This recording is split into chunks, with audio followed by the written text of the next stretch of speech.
Hi everyone, welcome back to episode 2 of What Wine Goes With That. I'm Daniela Young of Tipsy Talent, the awesome painting company that comes to you. I very conveniently have a painting that we did just last night at a paint party. Look how great it came out. Anyways, today we are going to talk about what wine pairs best with murderous feelings of rage from sitting in traffic in large metroplexes.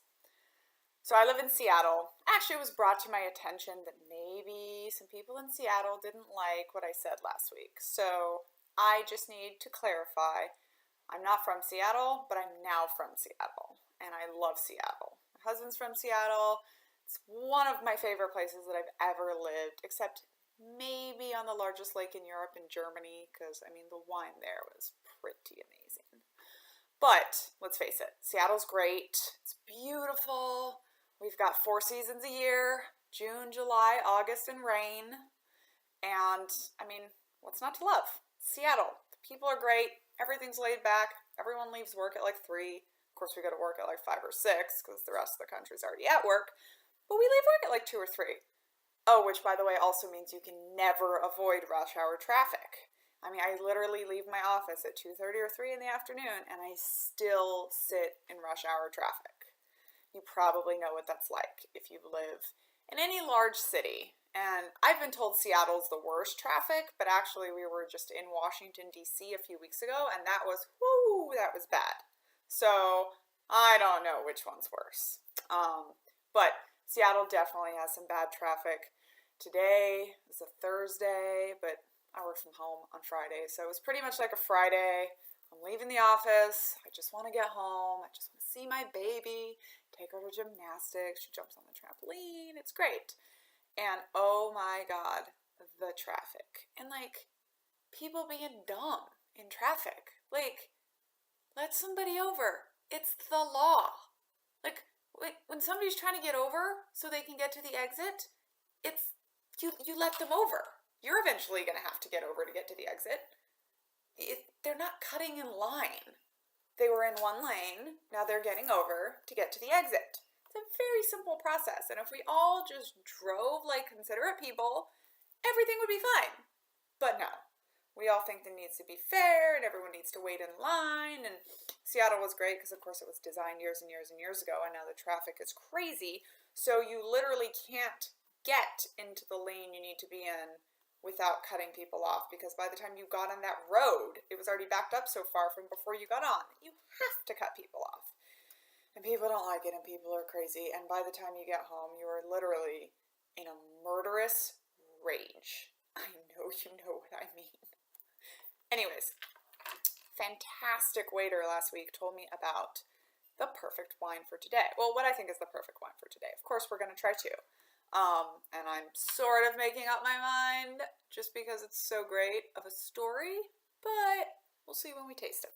So here we have, I'll start with the less exciting one. Here we have Apothic Dark, and actually, guys, these are both grocery store wines today, or at least they're both affordable. So Apothic Dark, which is a red blend, it's Apothic. Most of you know it's pretty good. This is probably $7 or $8 bottle of wine, depending on where you buy it, and it's very strong and bold, especially the dark one. This is the rum cork. It comes with like a Halloweeny black cork. It's got this crazy label, so maybe you're coming home in a super dark mood from all of that traffic. And then, wait for it, wine in a can. I kid you not. Underwood Pinot Noir. I've heard they also make a rosé, but I couldn't find that one. So if you really want to feel classy, rosé in a can. And who knew Frank Underwood made wine?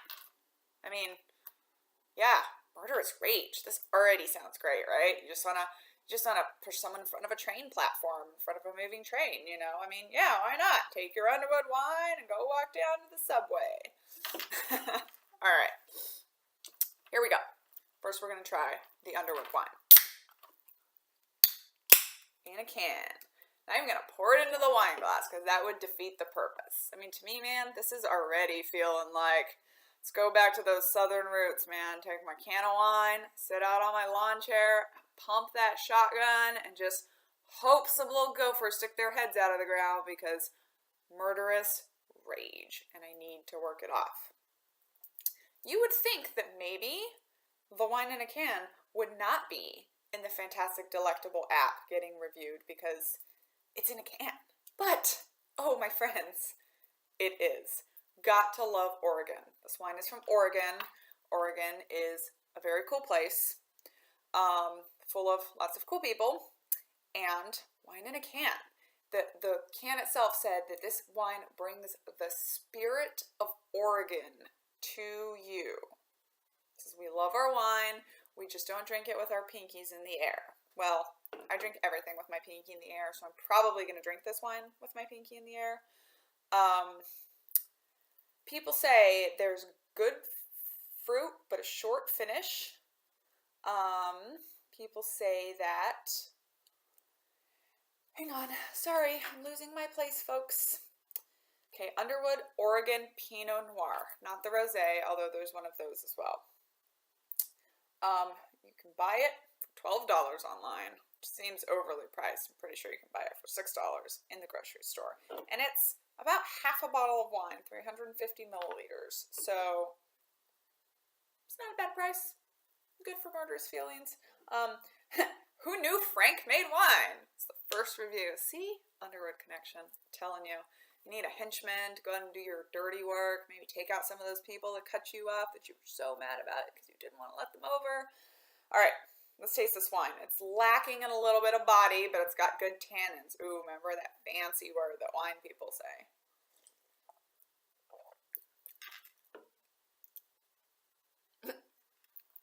It's not very good. For coming out of a can, it's not too bad, I guess. But I feel like with the can, you're going in expecting beer. And it's wine. So it's a little awkward. We're going to have to give it some time to make up our minds, okay? Terrible noseberries. That's true. Doesn't have a very good smell. Kind of smells like an aluminum can, which makes sense. Mud. Apparently the smells are very off-putting to this one reviewer who was not a fan. But, you know, they say good fruit, short finish, lots of colas, cherries, and spice, and it's a classic Pinot Noir.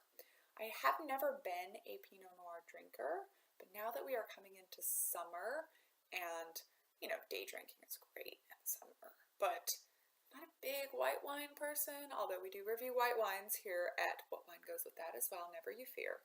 But, you know, I've been starting to like Pinot Noir a little bit more for the day drinking. I think that this is probably going to pair pretty well with my feelings of murderous rage so far, you know? Don't need to come home, don't need to get fancy, it's not too relaxing, sort of lets you stay hyped up a little bit and rant, because you know that's really what you want to do when you just met some jackass in traffic. You just want to come home and you want to talk about it, even though you should probably just forget about it. And, you know, like I said, sit on your back porch with a shotgun. Except, don't do that in Seattle. People will not like that. But, you know, if you're in Texas, go for it, man. In that huge backyard that you have, because property is still affordable, go for it. All right, next we're going to try the Apothec. And I even have my very fancy wine glass here. I don't think you can read it because the camera's backwards, but it says, aged 30 years to perfection. So I just aged myself, but yes, lovely gift that I just got for my birthday, and makes me feel very classy when I'm drinking my wine in a can. So we'll pour the Apothec Dark. Now, I'm a huge fan of blends, okay, you guys? Blends are awesome. They pretty much go with everything. They're never too strong. They're, you know, you don't really ever have to make a judgment call or be like that scared that you're going to go wrong with a blend. Apothec, however, does very strong blends. So I wanted today to contrast the lighter Oregon Pinot Noir with its goofy in a can-ness with the goofy in a bottle Halloween bottle So still going for that goofy, light feeling. We need to get out of the anger, but we still want to keep a little bit of the anger and dark, kind of spicy wine. And we're going to see which one makes us feel better about the horrible traffic that we just sat through and the hour and a half of our kids' lives that we just missed while we were sitting in traffic, even though we only live 30 minutes away from where we were driving to. All right, so here we go. Swirl it around a little bit, be a little bit fancy. This one definitely smells better. This one's definitely making me happy. Don't know if I'm ready to be happy yet. Still might want to be a little bit pissed about the traffic. This wine has many layers, says Delectable. Slightly overripe berries. I definitely get that feeling of almost like blackberry jam. So, not the hugest fan, because even though the wine itself isn't actually sweet, it smells and tastes like it's going to be very sweet. So, I found this wine like slightly disturbing. I'll drink it because it's wine. It's not my favorite. The person says this bottle is very gimmicky, like it's for Halloween, as I mentioned. Yeah. It's very intense. You want to drink this wine with steak. Maybe not fancy steak, because then you might want good wine. Again, this is a daily wine. No judgment against the daily wine, and not even, I shouldn't have said good, because this is not to say that it's bad.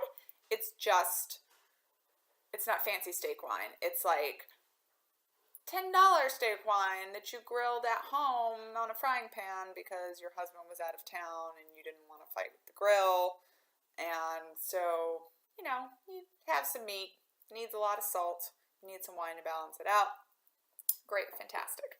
I'm going to go back to the wine in a can, which is going to be my recommendation for today because, let's face it, people, we all knew this was coming. It's wine in a can, and we're talking about feelings of murderous rage from sitting in traffic. Now, hey, babe, where's the shotgun? All right, well, next week, people, please tune in. We are going to be talking about what wine pairs well with the mom feeling of, I just want to go pee by myself with the door closed. So, rush out, get you some Underwood wine, pump up that shotgun, maybe watch a little House of Cards. That'll get you feeling better. And tune in next week. As usual, guys, never fear, no wine was wasted in the making of this episode. Until later.